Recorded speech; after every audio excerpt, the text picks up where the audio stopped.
The movie is about a really handsome, bald Indian filmmaker. I'm just joking. Life is very busy these days. There are too many people and everyone wants what the other has. Fernandez is a sheikh. He will take over your responsibilities when you leave us next month. Very pleased to meet you, sir.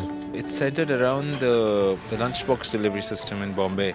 It's a system that housewives in India use to deliver hot meals to their husbands in offices.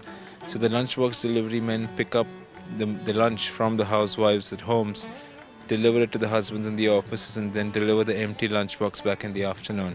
And they have an extraordinary success rate. They deliver 1 million lunchboxes, and only 1 in a million ever goes wrong. Harvard has done a study on them. So the story is about that one lunchbox that's delivered to the wrong address, and it connects two strangers, an unhappy housewife and an older man sort of in the end of his life. He's retiring in a month. कल खाली डब्बा भेजने के लिए आपका शुक्रिया। वैसे वो खाना मैंने अपने हस्बैंड के लिए बनाकर भेजा था, और जब डब्बा वापस आया तो ऐसा लगा कि घर आकर आज वो मुझसे कुछ कहेंगे। कुछ घंटों के लिए सोचने लगी कि दिल का रास्ता वाकई पेट से होकर जाता है। उन घंटों के बदले आज भेज रही हूँ पनीर, मेरे हस्बैंड का फेवरेट। ईला। आंटी ये थोड़ा अजीब नहीं है ये चिट्ठी विट्ठी?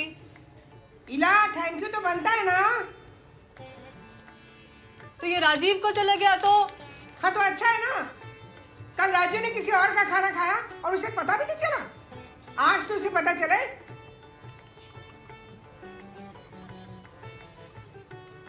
और कुछ लिखूं क्या? कोई जरूरत नहीं, शॉर्ट ही रख। I really wanted to try to make a film that, through my eyes, is honest to Bombay, my city. It was never a consideration to have songs in it or to make it a Bollywood film, because that's not something that I can do or be good at. But at the same time, the Bollywood system has its merits.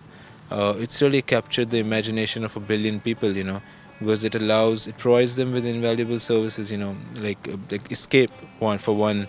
And also things are changing in India so fast and so rapidly. The pace of change has been crazy, but the Bollywood film gives that constant, to them. There's actors in Bollywood whose grandfathers were also actors in Bollywood. So it gives the audience this comfort, everything is changing around us, but you are still the same.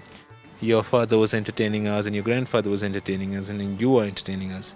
So it's a great service to the society, I think, and it has its place, I think, and it's really ingrained in India's fabric. In 2007, I was working on a documentary about the Dabbawalas, about the lunchbox delivery men, and I embedded myself with them for a week.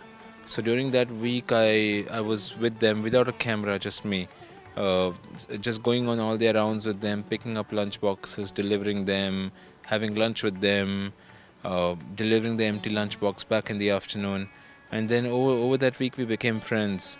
And they started telling me little stories about the housewives that pick up lunchboxes from, like in this house, the mother-in-law rules. And I became more interested in those stories, So I abandoned the documentary and I started writing the film. Years ago, you could find a place to sit in the train every now and then, but these days it's difficult. If Mr. Deshpande wakes up now, he will see the difference and probably go back to his Orient ceiling fan. When my wife died, she got a horizontal burial plot. I tried to buy a burial plot for myself the other day, and what they offered me was a vertical one. I spent my whole life standing in trains and buses. Now I'll have to stand even when I'm dead. Bombay is not like one city, it's many Bombays within the Bombay. So the male protagonist, Sajan, he lives in a Catholic neighborhood called Bandra, where I grew up. The girl, Ila, she lives further up north in a middle-class Hindu neighborhood. And then the other character, Sheikh, he lives in a Muslim neighborhood.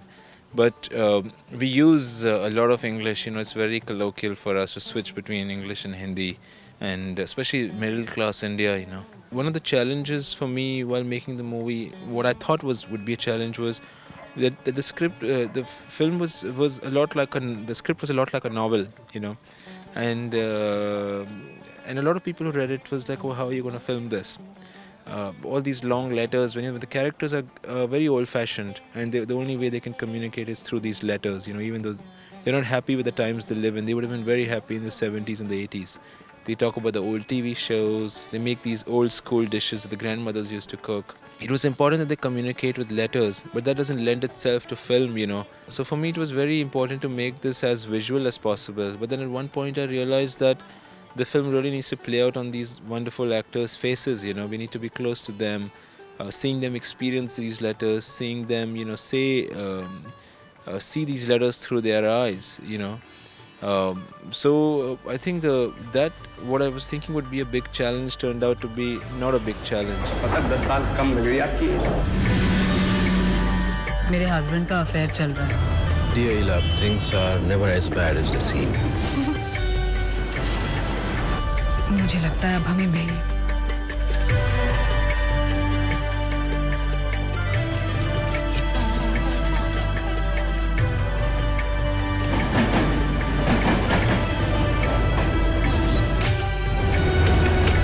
और मेरी अम्मी हमेशा कहा कर कि कभी-कभी गलत train भी सही जगह पहुंचा देती है।